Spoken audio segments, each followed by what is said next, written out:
ଏହି corona virus ସମୟରେ ଆପଣଙ୍କୁ ଅଧିକ ଯତ୍ନ ନେବାକୁ ପଡ଼ିବ। ଯଦି ଆପଣ କୌଣସି ଅସୁସ୍ଥ ଥିବା ବ୍ୟକ୍ତିଙ୍କୁ ଜାଣନ୍ତି ତେବେ ଭୟଭୀତ ହୁଅନ୍ତୁ ନାହିଁ। ଏପରି ଅନେକ ଉପାୟ ରହିଛି ଯାହା ଦ୍ୱାରା ଆପଣ ତାଙ୍କୁ ଏବଂ ଆପଣଙ୍କ ସମ୍ପ୍ରଦାୟକୁ ସୁରକ୍ଷିତ ରଖିପାରିବେ। ସର୍ବପ୍ରଥମେ 10755 ସରକାରୀ ହେଲ୍ପଲାଇନକୁ କଲ୍ କରନ୍ତୁ। ଦିଆଯାଇଥିବା ନିର୍ଦ୍ଦେଶଗୁଡ଼ିକୁ ଭଲ ଭାବେ ଶୁଣନ୍ତୁ। ଆପଣ ଜ୍ୱର କ୍ଲିନିକକୁ ଯିବେ କିମ୍ବା ଘରେ ରହିବେ, ଏହା ସେମାନେ ଆପଣଙ୍କୁ କହିବେ।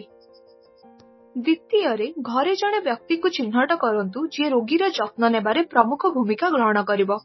ରୋଗୀର ଯତ୍ନ ନେଉଥିବା ବ୍ୟକ୍ତି ଅତ୍ୟଧିକ ବୃଦ୍ଧ ହୋଇନଥିବେ ଏବଂ ତାଙ୍କର କୌଣସି ଅସୁସ୍ଥତା କିମ୍ବା ଅସୁବିଧା ନଥିବ। ଆପଣଙ୍କ ଘରେ ଏକ ସ୍ଥାନ ସ୍ଥିର କରନ୍ତୁ ଯେଉଁଠାରେ ରୋଗୀ ରହିପାରିବେ, କିମ୍ବା ଯଦି ଆପଣଙ୍କର ଏକରୁ ଅଧିକ କୋଠରୀ ଅଛି ତେବେ ରୋଗୀଙ୍କୁ ଏକ ଭିନ୍ନ କୋଠରୀ ଏବଂ ବାଥରୁମ ବ୍ୟବହାର କରିବାକୁ ଦିଅନ୍ତୁ। ସେମାନେ ସର୍ବଦା ଘରେ ଅନ୍ୟମାନଙ୍କ ଠାରୁ 1 ମିଟର ଦୂରରେ ରହିବା ଉଚିତ, କାରଣ ଆପଣ ନିଶ୍ଚିତ ଭାବରେ ରୋଗୀର କିଛି ଜିନିଷ ଛୁଇଁଥିବେ। ଏଥିପାଇଁ ଏହା ଜରୁରୀ ଯେ ରୋଗୀର କୌଣସି ଜିନିଷକୁ ଛୁଇଁବା ପରେ ଆପଣ ସାବୁନ ଏବଂ ପାଣିରେ ହାତ ଧୁଅନ୍ତୁ ଏବଂ ଆପଣଙ୍କର ମୁହଁକୁ ଛୁଅନ୍ତୁ ନାହିଁ। ପ୍ରତିଦିନ ସ୍ନାନ କରନ୍ତୁ ଏବଂ ପୋଷାକ ବଦଳାନ୍ତୁ। ସେଗୁଡ଼ିକୁ ସାବୁନ ଏବଂ ପାଣିରେ ଧୋଇ ଖରାରେ ଶୁଖାନ୍ତୁ। ରୋଗୀର ଯତ୍ନ ନେବା ବେଳେ ଆପଣ ଦୁହେଁ ସର୍ଜିକାଲ ମାସ୍କ ପିନ୍ଧିବା ଉଚିତ। ପ୍ରତି 6 ରୁ 8 ଘଣ୍ଟାରେ କିମ୍ବା ମାସ୍କ ଓଦା ହେଲେ ଏହାକୁ ବଦଳାଇ ଦିଅନ୍ତୁ। ପ୍ରତ୍ୟେକ ମାସ୍କକୁ କେବଳ ଥରେ ବ୍ୟବହାର କରନ୍ତୁ। ବ୍ୟବହାର କଲା ପରେ ଯେକୌଣସି ପ୍ରକାର କୀଟାଣୁନାଶକ ପକାନ୍ତୁ ଓ ଢାଙ୍କୁଣୀ ଥିବା ଅଳିଆ ବାକ୍ସରେ ଫୋପାଡ଼ି ଦିଅନ୍ତୁ। ରୋଗୀଙ୍କ ଦ୍ୱାରା ବ୍ୟବହୃତ ପୋଷାକକୁ ପରିବାରର ବାକି ପୋଷାକ ଠାରୁ ଅଲଗା କରି ସାବୁନ ଓ ପାଣିରେ ଭଲ ଭାବରେ ଧୋଇବା ଉଚିତ।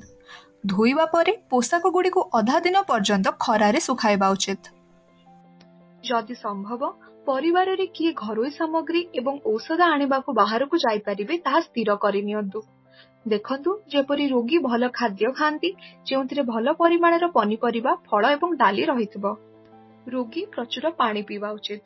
ଧ୍ୟାନ ରଖନ୍ତୁ ଯେପରି ରୋଗୀର ଥାଳି, କପ୍ ଏବଂ ଅନ୍ୟାନ୍ୟ ବାସନଗୁଡ଼ିକ ଘରର ଅନ୍ୟମାନଙ୍କ ଠାରୁ ଅଲଗା ହୋଇ ରହିବ। ସେଗୁଡ଼ିକୁ ସାବୁନ ଏବଂ ପାଣିରେ ଅଲଗା ଧୋଇ ଦିଅନ୍ତୁ। ମନେ ରଖନ୍ତୁ ଯେ ରୋଗୀ ନିଜର ଦୈନନ୍ଦିନ ଔଷଧ ଖାଇବା ବନ୍ଦ କରିବା ଉଚିତ ନୁହେଁ। ଯଦି ଜ୍ୱର ହୁଏ, ରୋଗୀଙ୍କୁ ଖାଦ୍ୟ ଖାଇବା ପରେ ଦିନକୁ 3 ରୁ 4 ଥର ପାରାସିଟାମଲ 500 ମିଲିଗ୍ରାମ ଟ୍ୟାବଲେଟ୍ 3 ଦିନ ପାଇଁ ଦେଇପାରନ୍ତି ଏବଂ ଯଦି ଗଳା ଖରାପ ହୁଏ ତେବେ ଗଳଗଳ କରିବା ପାଇଁ ଉଷୁମ ପାଣି ମଧ୍ୟ ଦିଅନ୍ତୁ।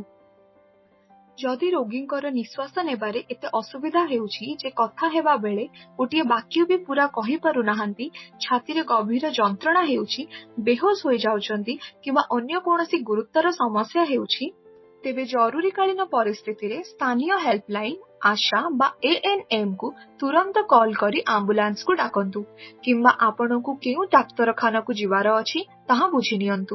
ମନେ ରଖନ୍ତୁ, ସ୍ୱାସ୍ଥ୍ୟ ଖରାପ ହେଲେ ଭୟଭୀତ ହୁଅନ୍ତୁ ନାହିଁ। ନିର୍ଦ୍ଦେଶାବଳୀ ଅନୁସରଣ କରି ଆପଣ ନିଜର ସ୍ୱାସ୍ଥ୍ୟ ଏବଂ ନିଜ ପରିବାରର ବି ଯତ୍ନ ନେଇପାରିବେ।